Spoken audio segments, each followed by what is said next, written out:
I've always been the one who makes everything work, the invisible hand arranging the flowers, setting the table, making sure everyone has what they need before they even know they need it.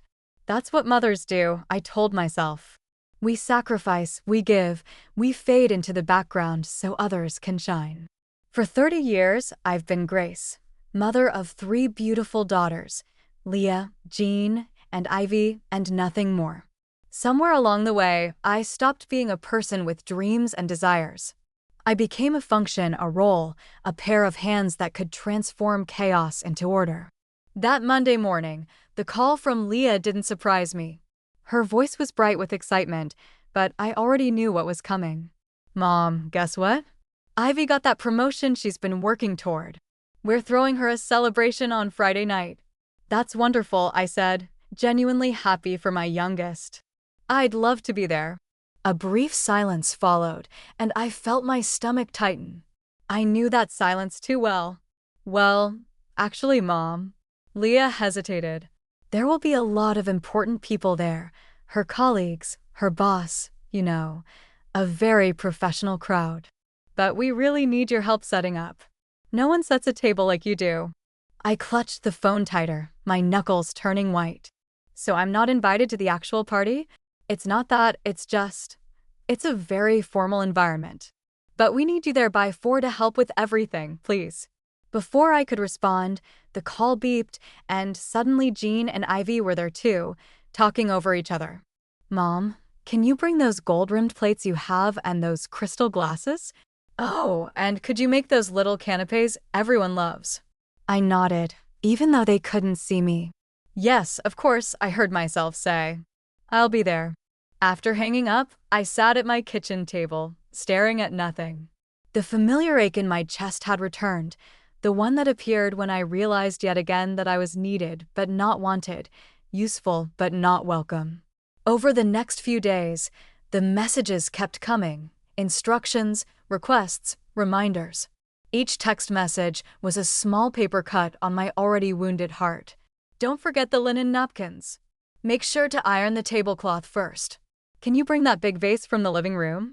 I collected everything they asked for, packing items carefully into boxes. I prepared the canapes, chilling them so they'd be perfect for Friday. I ironed the tablecloth until not a single wrinkle remained. All the while, a voice inside me grew louder, asking questions I'd never dared to consider. Is this all I am to them? A convenient service? Friday arrived. By noon, I was dressed in my helper clothes, comfortable pants, and a simple blouse that wouldn't draw attention. I was gathering the last few items when I turned on the television for background noise. That's when I saw her, a woman about my age with elegant silver streaks in her hair, walking alone on a golden beach. She looked peaceful, powerful, alive. The narrator's voice floated through my living room. "It's never too late to choose yourself. Take the step you've always postponed." It was just a travel commercial for Lisbon, a place I'd dreamed of visiting since I was young. But something about that woman's smile, the way she walked as if she belonged to herself, broke something open inside me. My hands trembled as I opened my laptop. Before I could think too hard, I found myself looking at flights. There was one leaving that very evening one way. "This is insane," I whispered to myself. "I can't just leave." But why couldn't I? My daughters were grown women. They had their own lives, their own homes. They didn't need me. They just needed what I could do for them. I clicked purchase before I could talk myself out of it. When the confirmation appeared on my screen, a strange feeling washed over me, not guilt, not anxiety, but something I hadn't felt in years: freedom. I packed a small suitcase with shaking hands, passport, some clothes, my medications. I left the boxes of party supplies neatly stacked by the door. Then I wrote a note and placed it on top. "I've chosen myself this time." As my taxi pulled away from the house, my phone began to buzz. Leah, then Jean, then Ivy, text messages flooding in. "Mom, where are you? It's almost 4 o'clock. The guests will be here in 2 hours. Mom, Mom." I turned off my phone and looked out the window as my neighborhood disappeared behind me. For the first time in decades, I took a deep breath that filled my lungs completely. I was terrified. I was exhilarated. I was finally choosing myself. At the airport, waiting to board, I suddenly wondered if I was making a terrible mistake. What would happen to the party? What would my daughters think? What kind of mother abandons her children when they need her? But then I remembered, they hadn't invited their mother to the celebration. They had summoned their housekeeper. As the plane took off, carrying me away from everything familiar, I clutched the armrests and closed my eyes. Behind me, I knew chaos was unfolding. The tablecloth would remain unirond, the canapés unmade, the flowers unarranged. For once, I wouldn't be there to fix everything, and maybe, just maybe, that was exactly what we all needed. I had no idea then how this decision would change all our lives. I only knew that as the plane rose higher, something inside me was awakening after a very long sleep. And despite my fear, I couldn't wait to discover what came next. I slept on a plane for the first time in my life that night. No tossing and turning, no mental checklist of things to do, just deep, dreamless sleep. As we crossed the Atlantic, when I woke, the captain was announcing our descent into Lisbon. Morning light glimmered on the Tejo River below, and my heart fluttered with a strange mixture of terror and delight. What had I done? In the taxi from the airport, I checked my phone. 57 missed calls, 83 text messages, most from my daughters, growing increasingly frantic. "Mom, where are you? Where's the vase?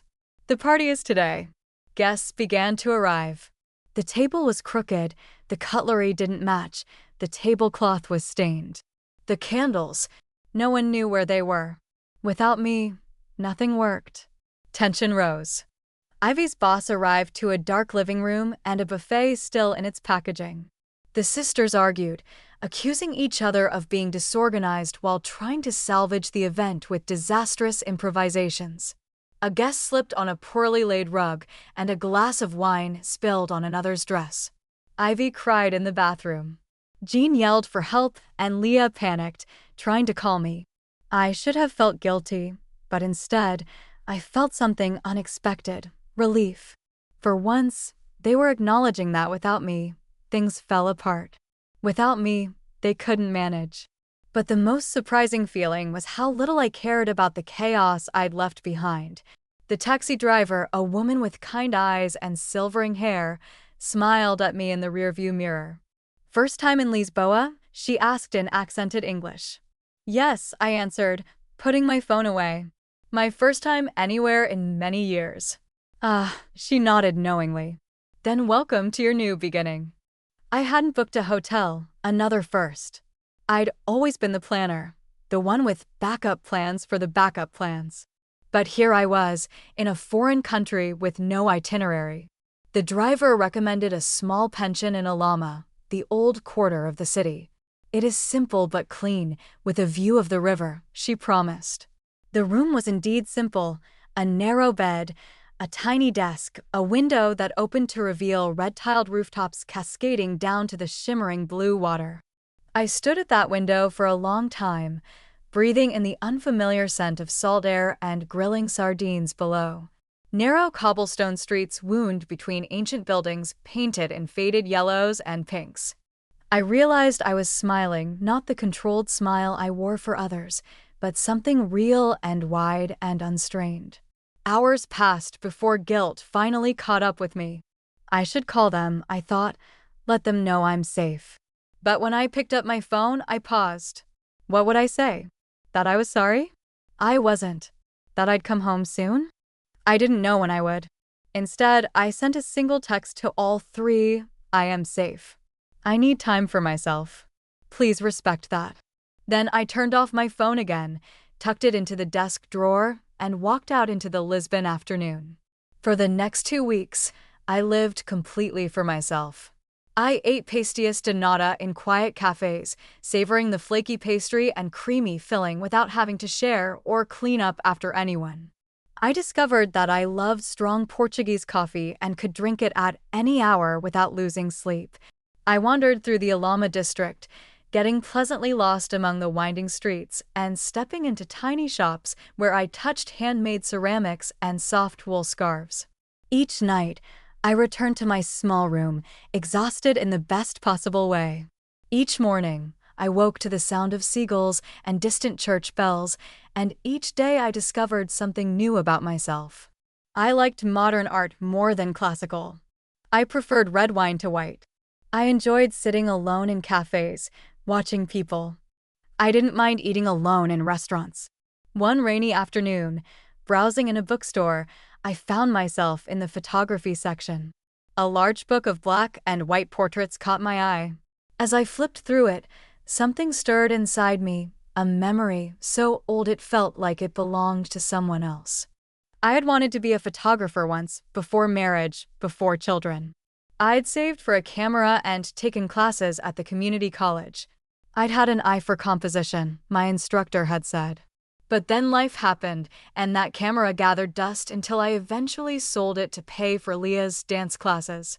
The next day, I bought a simple digital camera, not an expensive one, a budget model for tourists, but it felt good in my hands, solid and full of possibilities. I spent the following week photographing Lisbon, laundry hanging between buildings, an old man playing chess in the park, the intricate pattern of tiles on a church wall. Each shot brought back that old joy, that sense of seeing the world through a frame that made even ordinary things beautiful. At the end of that third week, I finally checked my phone again. The tone of the messages had changed. "Mom, we're worried sick. Please just let us know you're okay. We're sorry. Mom, please come home." The last one from Ivy caught me off guard. "I didn't get to thank you for everything you've done for me. I took you for granted." We all did. I sat on my bed, staring at the message. Part of me softened, wanting to rush home and make everything right again. But another part, the new part, the part that was learning to stand firm, knew it wasn't time yet. I wrote back, "I'm still finding myself. I'll be in touch when I'm ready. Love you all." Then I booked a train ticket to Porto. The pension owner smiled when I told her. "Ah, Porto is magical," she said. "You will find more of yourself there." The train journey north took me through rolling green countryside. I watched it pass, camera in hand, occasionally snapping photos of sunlight breaking through clouds onto verdant hills. When had I last really looked at the world without mentally noting all the things I needed to fix or arrange? I couldn't remember. In Porto, I found a room in a guest house overlooking the Douro River and the famous bridges. On my first evening, I took a boat tour, watching the city lights come on as dusk fell. A couple near me, about my age, smiled and offered to take my photo. "Are you traveling alone?" the woman asked, her English carrying a German accent. "Yes," I said, realizing it no longer felt strange to say it. "Just me." "How brave," she said, and her husband nodded in agreement. Brave? No one had ever called me that before. Reliable, yes. Responsible, certainly. But brave? That was new. That night, I sat at a small restaurant, eating grilled fish and drinking vinho verde. The waiter, an older man with a weathered face, stopped by my table. "You enjoy your dinner, Signora?" "It's wonderful," I replied. He studied my face for a moment. "You are American on holiday?" "Yes," I said. Then added something I'd never said aloud before. "I'm on a journey to find myself." Instead of looking confused or dismissive, he nodded seriously. "The best journey of all," he said, topping up my wine glass. As I raised my glass in response, my phone buzzed with a notification. I almost ignored it, but something made me look. It was an email from Leah with a subject line that made my breath catch. "Dad is trying to take control of everything." I opened it, my hand suddenly unsteady. The message was brief, but sent ice through my veins. "Mom, please call us. Dad's saying you've abandoned the family and he's filing for divorce. He wants the house and everything in it. He says you're mentally unstable. We need you, please." The wine turned bitter in my mouth. My ex-husband Richard had been out of our lives for years.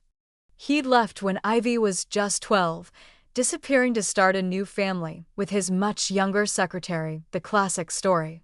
He'd barely kept in touch, sending occasional birthday cards and child support payments that gradually dwindled to nothing. And now he was back, using my absence to position himself as the wronged party. I felt the ground shift beneath me. The freedom I'd been savoring suddenly felt precarious. The journey I'd begun, was it selfish after all? Had I abandoned my children when they needed me? The waiter noticed my changed expression. "Bad news?" he asked gently. "Yes," I whispered. "I might have to go home." He refilled my water glass. "Sometimes we must go back to move forward," he said, "but never forget what you have learned on your journey." That night, I couldn't sleep. I paced my small room, torn between the life I was discovering and the responsibilities pulling me back. Should I book a flight home immediately, or was this just another way they were trying to control me, to force my return on their terms? By dawn, I'd made my decision. I wouldn't rush back in panic. I wouldn't let fear erase everything I'd learned about standing on my own. But I wouldn't abandon my daughters to face Richard alone either. I booked a flight for the following week, 7 more days to strengthen the woman I was becoming before facing the woman I had been. What I didn't know then was that Richard wasn't just after the house. He was after something much more valuable, something that would test every ounce of newfound strength I'd gained on these Portuguese shores. Those final days in Portugal were bittersweet.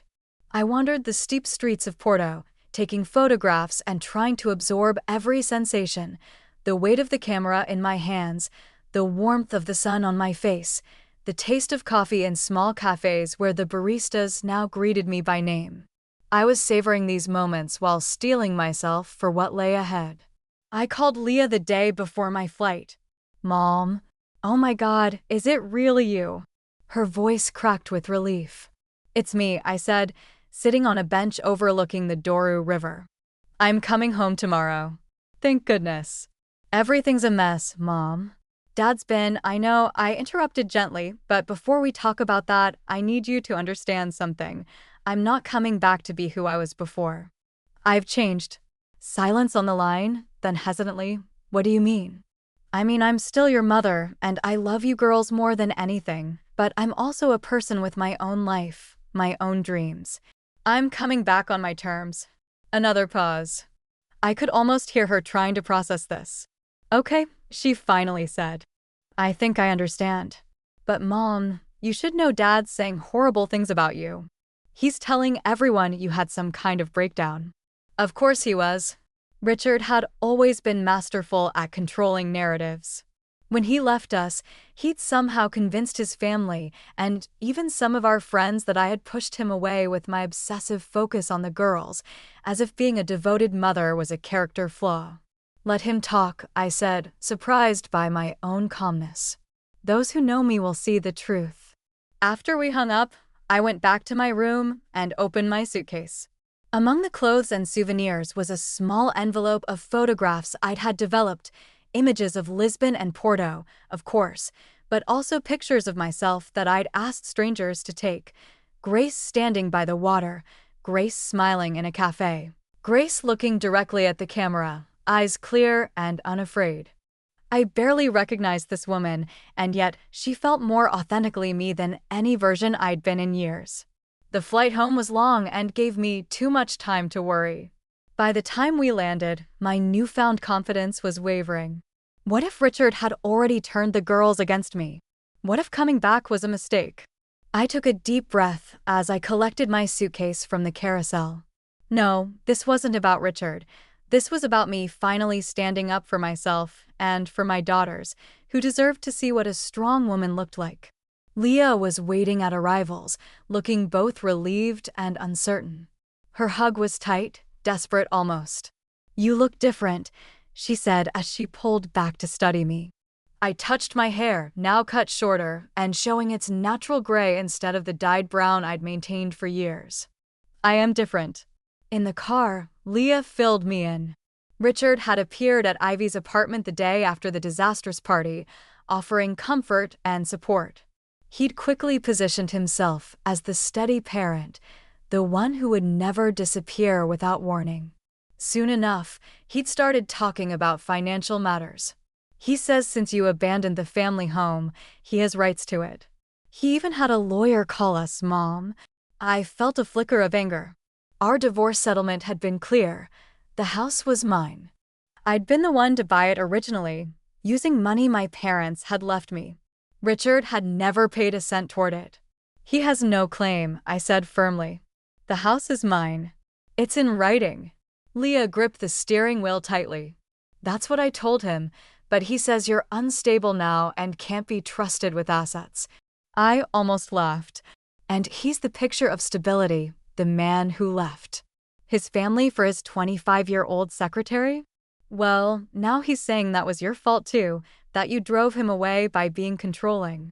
The familiar sting of his gaslighting hit me, but it didn't cut as deep as it once would have. Portugal had given me perspective and distance. Where are we going? I asked, noticing we weren't heading toward my house. To Jean's place. We're all staying there for now. Dad's? Well, he's at your house. I sat up straight. He's what? Leah winced. He said he was checking on things while you were gone. He has an old key from when Ivy lived at home. Once he was in, he just stayed. The anger that swept through me wasn't the helpless, simmering kind I'd lived with for years. This was clear, sharp, and energizing. Richard had always taken what he wanted. My youth, my confidence, and now he thought he could take my home. Not anymore. Take me to the house, I said, my voice quiet but firm. Now, Mom, I don't think that's a good idea. He's been drinking a lot, and he has that lawyer friend staying with him. I don't care if he has the entire Supreme Court with him. It's my house, and I'm going home. The determination in my voice must have convinced her. Leah changed course, though her worried glances in my direction continued as we pulled up to the modest two-story house I'd called home for 30 years. I saw lights blazing through every window. Richard's car sat in the driveway alongside another expensive-looking sedan. Music thumped from inside, loud, aggressive rock that had always been his preference. Never mind. I stepped out of the car, straightening my shoulders. The woman who had left this house a month ago would have hesitated, would have wondered how to manage the situation without causing conflict, but that woman was gone. Mom, wait, Leah called, hurrying after me. Let me go in first. No, honey, this is something I need to do. I walked up the familiar pathway, climbed the 3 steps to the porch, and instead of using my key, I rang the doorbell, my doorbell. After a moment, the door swung open. Richard stood there, drink in hand, looking exactly as I remembered, tall, still handsome in that weathered way, with the practiced smile that never quite reached his eyes. The smile faltered when he saw me. Grace, he recovered quickly, leaning against the door frame casually. So, the wanderer returns. I'd like you to leave my house, Richard. Simple, direct, no room for negotiation. He chuckled, taking a sip of his drink. Your house? I'm not sure you're in a position to make demands, Grace. Not after abandoning your family. Our daughters were distraught. I was acutely aware of Leah behind me, watching this exchange. For her sake and for her sisters, I needed to remain calm. Our daughters are grown women, Richard, and yes, this is my house, as clearly stated in our divorce settlement. Now please get your things and go. A man appeared behind Richard, slightly younger, wearing an expensive suit despite the late hour.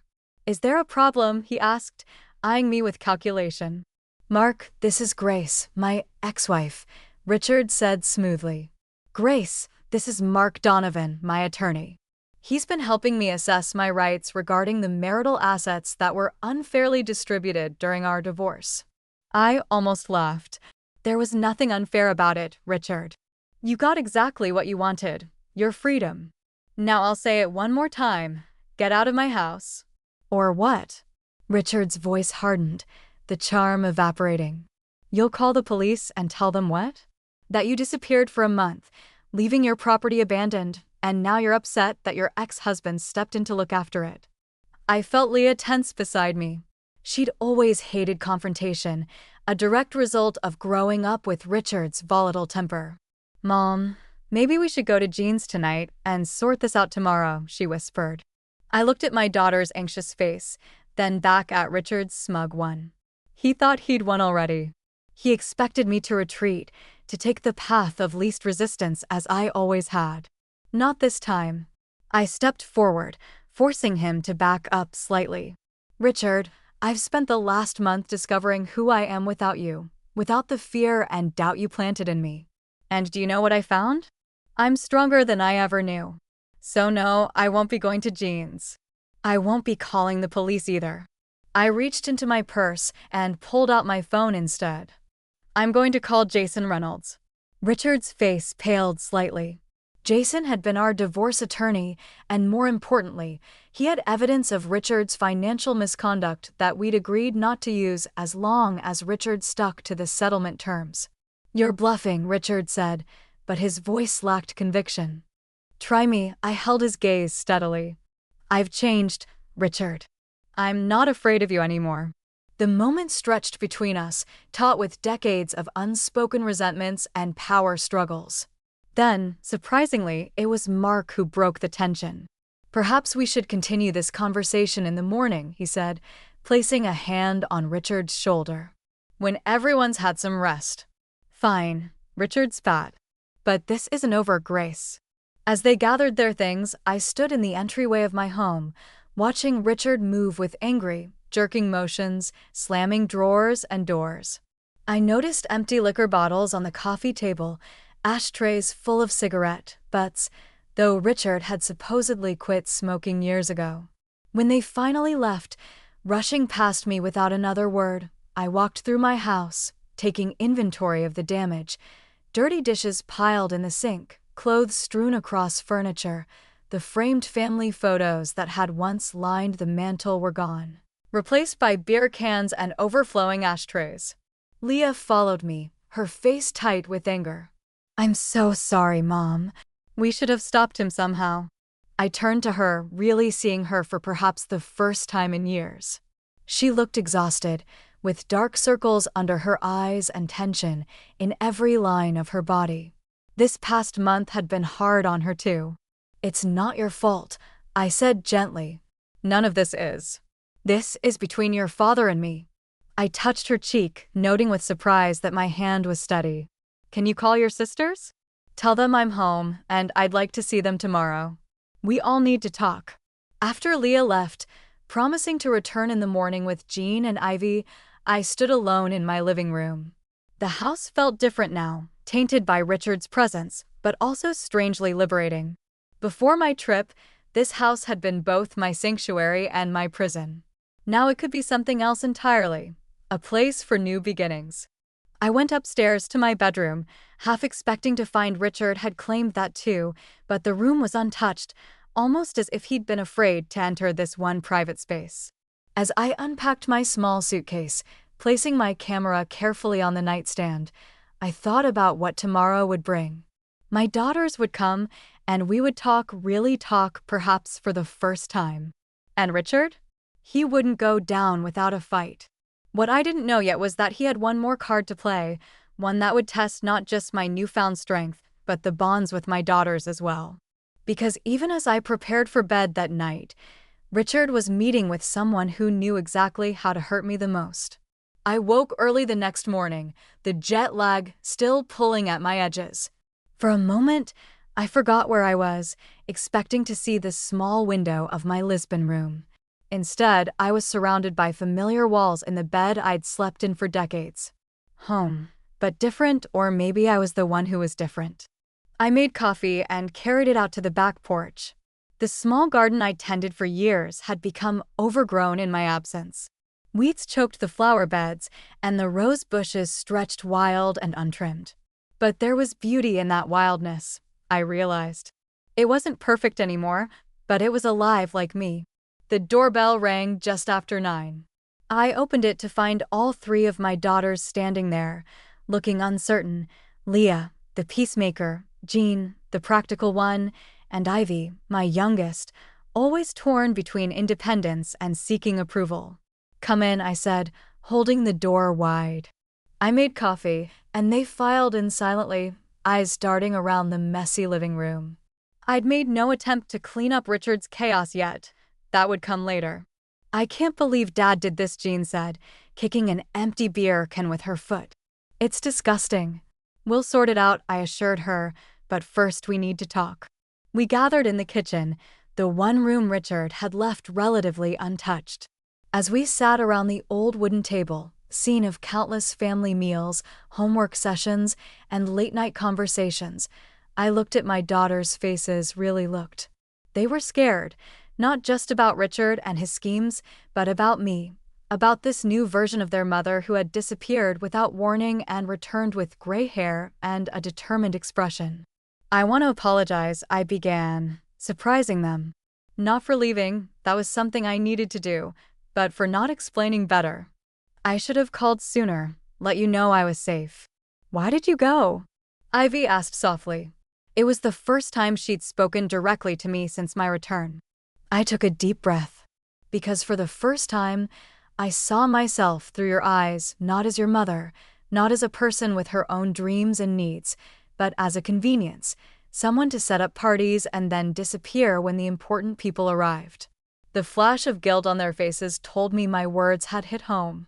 "The day of your promotion party, I realized I'd spent my entire adult life being useful to everyone but myself, and I needed to know who I was beyond that role." "So you just left?" The hurt in Ivy's voice was palpable. "Yes," I said simply. "I chose myself, maybe for the first time ever." Silence fell over the kitchen. I waited, letting them process. Finally, Jean spoke. "We were awful to you, weren't we? About that party."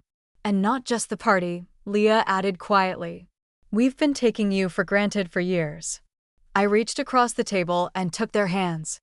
"I'm not looking for apologies or trying to make you feel guilty. I just want us to build something healthier going forward. I want to be your mother, but I also need to be Grace. Does that make sense?" They nodded, though I could see they were still struggling to understand fully. "It would take time for all of us." "Now," I said, straightening up, "tell me exactly what your father has been saying." The story they shared was classic Richard. He'd appeared at Ivy's apartment the night of the failed party, all concern and fatherly support. He'd helped them try to contact me, making a show of his worry. And when days passed with no word, he'd begun planting seeds. "He said you'd been acting strangely for months," Jean explained, talking about wanting to escape, complaining about feeling trapped. "Then he started suggesting you might have had some kind of breakdown," Leah continued. "He even mentioned early onset dementia, said his aunt had it and did erratic things before she was diagnosed." I felt a cold anger building inside me. Richard hadn't changed at all, still manipulating, still twisting facts to serve his narrative. "And when did he decide to move himself into my house?" The girls exchanged glances. "About 2 weeks after you left," Ivy said. "He said he was worried about the property being empty, that there might be break-ins. He said he was just looking out for your interests." "And the part about claiming the house as his?" Another uncomfortable silence. "That started last week," Leah finally said, "after he met with that lawyer friend. Suddenly he was talking about how you'd forfeited your right to the property by abandoning it, how the divorce settlement could be challenged because you were mentally incompetent when you signed it." I laughed, surprising them. "Well, he's certainly getting creative in his old age." My calm reaction seemed to reassure them. The tension in the room eased slightly. "What are you going to do, Mom?" Jean asked. "First, I'm calling Jason Reynolds. Then I'm changing the locks, and then we're going to have a family dinner, just the 4 of us, and I'm going to show you my pictures from Portugal." True to my word, I spent the morning on the phone with Jason, who was as sharp and supportive as ever. Yes, Richard's claims were baseless. No, I had nothing to worry about legally. Yes, he would send a strongly worded letter immediately. By afternoon, a locksmith had changed every lock in the house. I'd cleaned up the worst of Richard's mess and opened all the windows, letting fresh air sweep through the rooms. The girls had gone home to get some rest, promising to return for dinner. I was in the garden, cutting back the most aggressive weeds when my phone rang. Unknown number. "Hello. Grace, it's Linda." "Linda Peterson." I froze. Linda had been my closest friend for years until Richard left me for his secretary. Linda had gradually withdrawn, making excuses to cancel our coffee dates, stopping her calls. Eventually, I'd heard through mutual friends that she was regularly having dinner with Richard and his new wife. The betrayal had cut deep. "What do you want, Linda?" My voice was cooler than the spring breeze. "I think we need to talk about Richard." Something in her tone made me pay attention. "I'm listening." "Not over the phone." "Can I come over?" Every instinct told me to refuse. Linda had abandoned our friendship when I needed her most, but curiosity won out. "Fine. I'm home now." 30 minutes later, Linda sat across from me at my kitchen table. She looked older, more careworn than I remembered. Her perfectly highlighted hair and designer clothes couldn't hide the unhappy lines around her mouth. "You look good, Grace," she said, studying me. "Different." "I am different." "Now, what about Richard?" Linda twisted her wedding ring, a nervous habit I remembered well. "He came to see Mike and me last night. He was agitated, talking about you, about the house, about how he deserved more from the divorce." I waited, sensing there was more. "He wants Mike to testify that you were unstable even before the divorce, that you had episodes of irrational behavior." She couldn't meet my eyes. "He reminded Mike about that business loan he helped secure for him years ago." Mike was Linda's husband and a well-respected doctor in town. His word would carry weight. Will Mike do that? Lie for Richard? Linda finally looked up, her eyes hollow. "He's considering it." "Richard knows things, Grace. Things that could hurt Mike's practice if they came out." The pieces clicked into place. Richard's hold over our old social circle, the way former friends had distanced themselves from me after the divorce. He'd been collecting leverage all along. "What things?" Linda shook her head. "I can't say, but it's bad. And I just wanted to warn you. Richard is serious about taking the house. He's got nothing left, Grace. His second wife took him for everything in their divorce last year, and his business is failing. He's desperate." The news about Richard's second divorce didn't surprise me.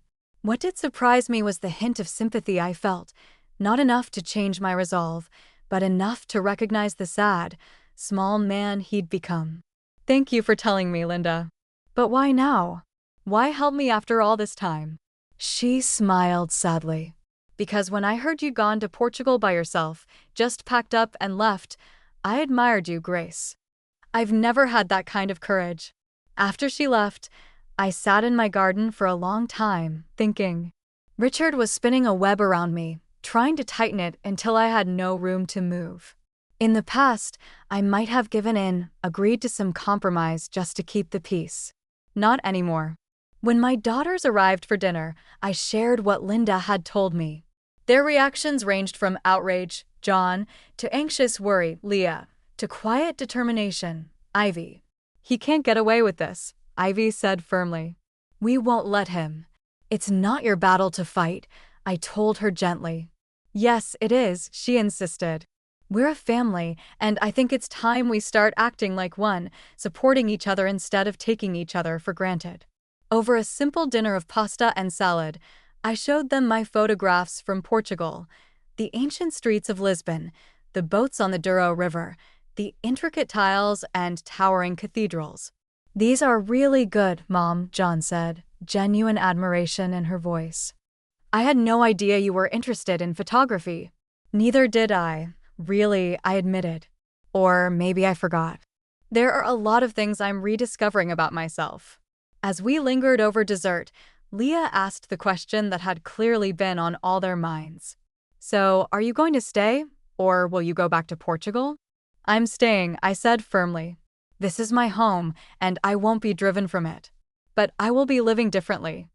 I'm looking into photography classes at the community college, and I'm thinking of turning the spare room into a darkroom." "What about Dad?" Ivy asked quietly. "What if he doesn't back down?" I met her worried gaze with a steady one of my own. "Then we'll deal with it together." Later, after they'd gone home, I sat on my porch in the gathering darkness. The house behind me was quiet, emptier than it had been in years, but it didn't feel lonely. It felt like a blank canvas waiting for a new picture to be created. My phone buzzed with a text message. Unknown number again. You've made a mistake coming back, Grace. Some things are better left in the past. Ask your daughters about the real reason they wanted you out of Ivy's party. My heart stuttered as I stared at the message. Richard, obviously. But what did he mean? What about Ivy's party? Before I could process it, another text arrived. This one included a photo, grainy, taken from a distance, but unmistakably showing Ivy in an intense conversation with a man who looked remarkably like Richard. The photo was dated 2 weeks before I left for Portugal. I felt as if the ground had shifted beneath me once again. Had my daughters been in contact with Richard even before I left? Had the whole party scenario been some kind of setup? I wanted to call them immediately, demand explanations, but the Grace who had wandered the hills of Lisbon was no longer the same. Lisbon had learned something about patience, about observing before reacting. So instead, I simply texted back, "Nice try, Richard, but whatever game you're playing, you'll lose." Then I blocked the number and went inside, locking my new doors securely behind me. Tomorrow would bring its own challenges, but for tonight, I chose peace. What I didn't realize was that Richard's text had planted a seed of doubt, one that would grow until I was forced to confront the possibility that my journey to self-discovery had only revealed the first layer of a much deeper deception. I barely slept that night. Richard's message and that photo kept replaying in my mind. Why would Ivy be meeting with her father in secret? What weren't my daughters telling me? By morning, I'd decided on a direct approach. No more games, no more half-truths. We'd all had enough of those to last a lifetime. I called Ivy and asked her to meet me for coffee alone. The small cafe downtown had been one of my regular spots before Portugal. The barista recognized me, did a double take at my new look, then grinned. The usual Mrs. Mitchell? Yes, please. And whatever my daughter wants when she arrives. I chose a quiet table by the window and waited, watching people hurry past on the sidewalk. Each face told a story. The harried mother with 2 small children, the businessman checking his watch, the elderly couple walking arm in arm. Before my trip, I wouldn't have noticed any of them. Now, I saw stories everywhere, potential photographs waiting to be captured. Ivy arrived looking nervous, her usual confidence subdued.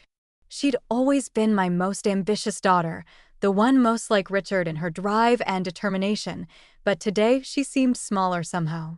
"Mom," she said, sliding into the seat across from me, "is everything okay?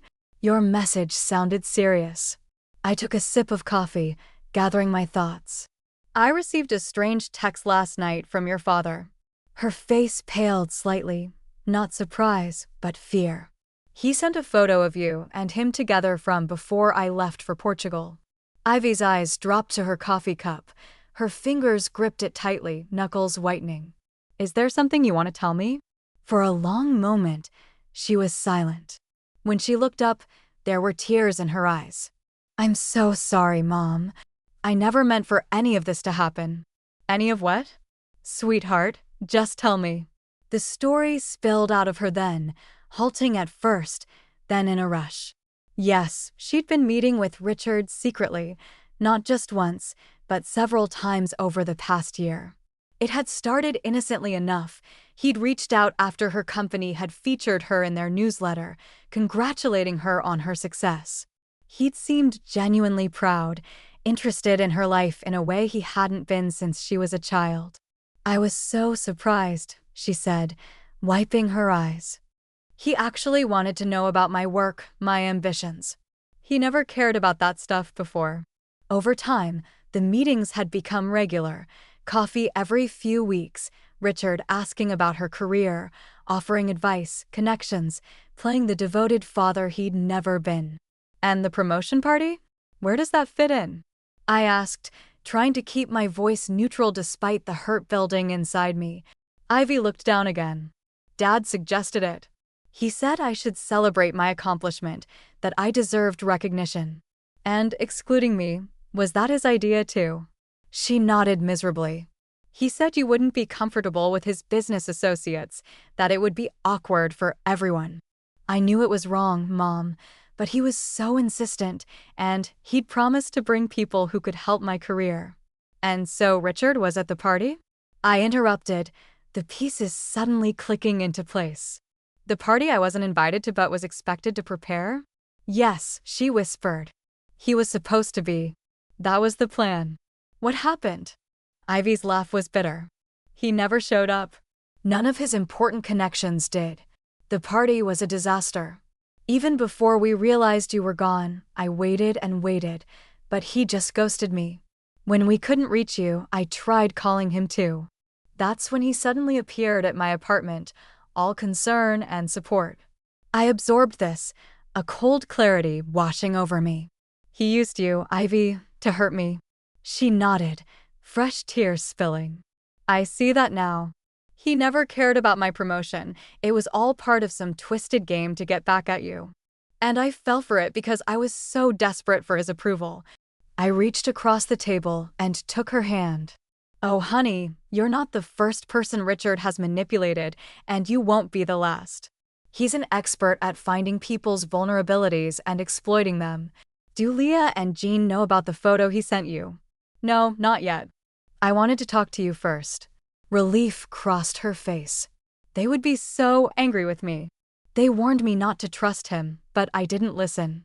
Did they know he was supposed to be at the party? Yes, they weren't happy about it, but they went along with it for my sake. Ivy looked at me, anguish in her eyes. I'm so sorry, Mom. I never meant to hurt you.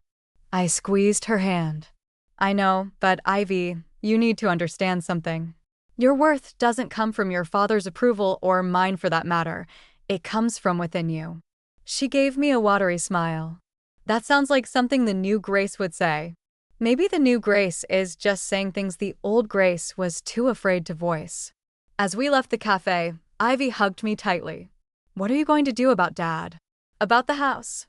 I'm going to fight, of course. I stepped back to look at her. The question is, what are you going to do?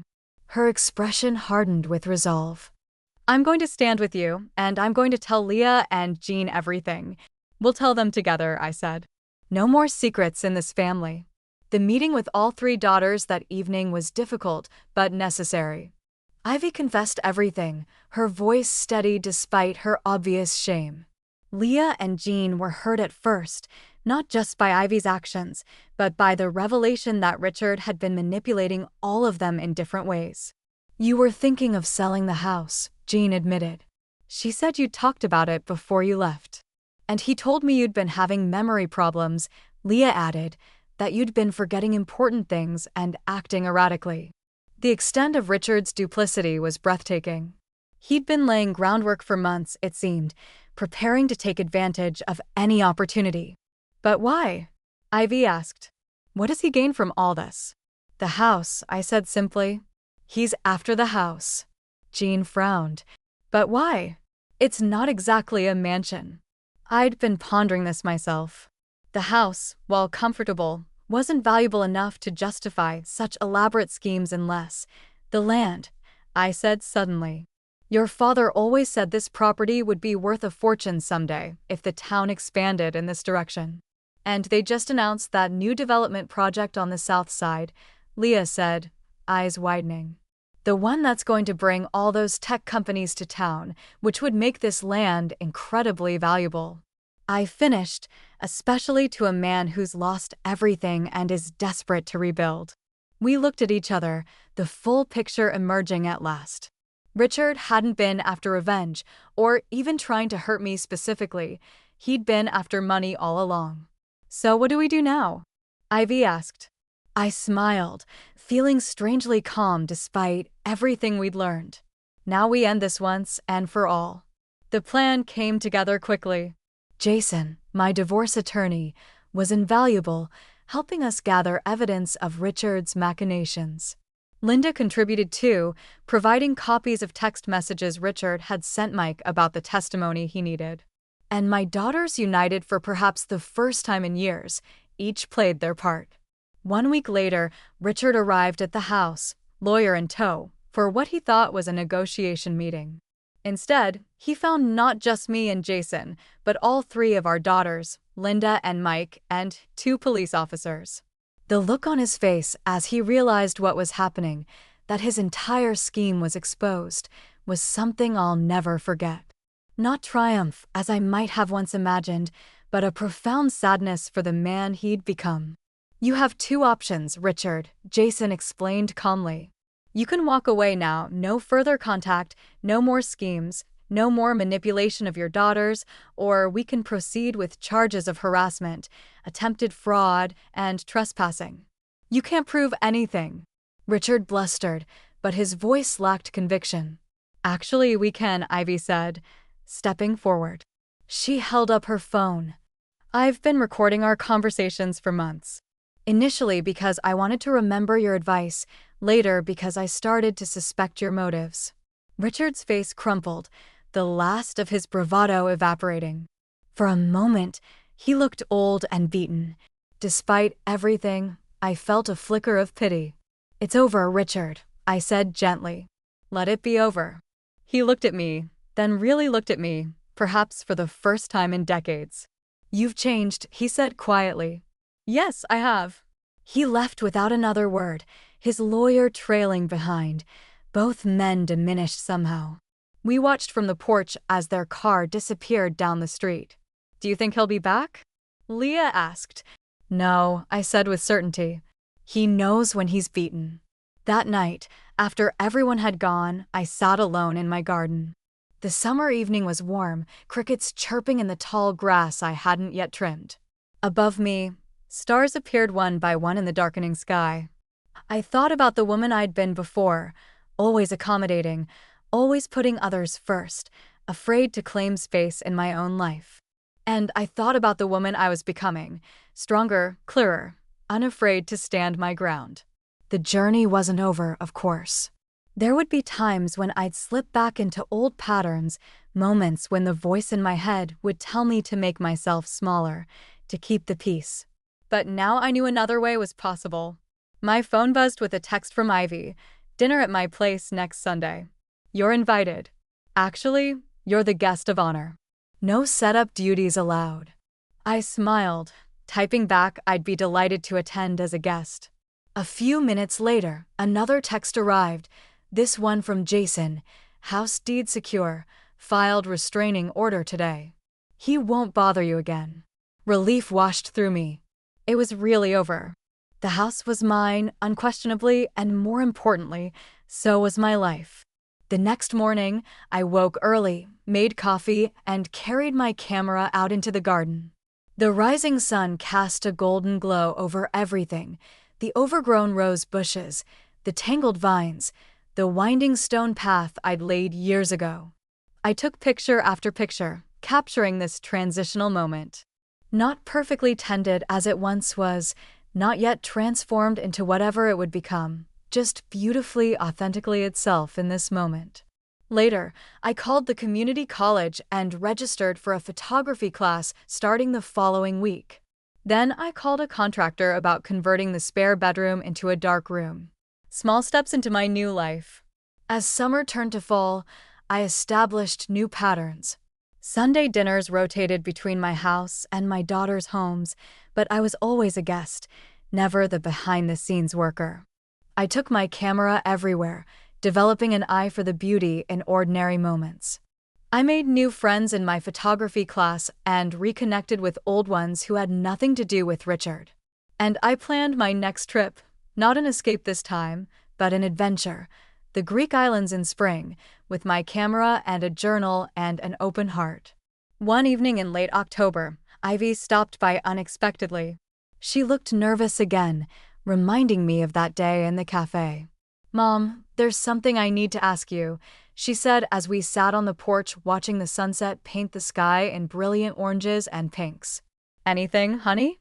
Would you consider taking family portraits for us? Professional ones, I mean. We'd pay you, of course."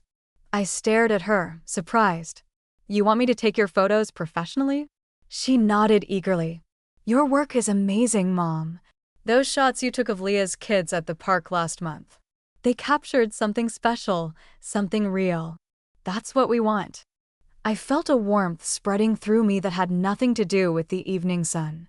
I'd be honored, but no payment is necessary. This one's on me. Ivy smiled, relieved. There's one more thing. I'm being considered for a position in the Lisbon office. It would be a big promotion, a chance to build something new in Portugal.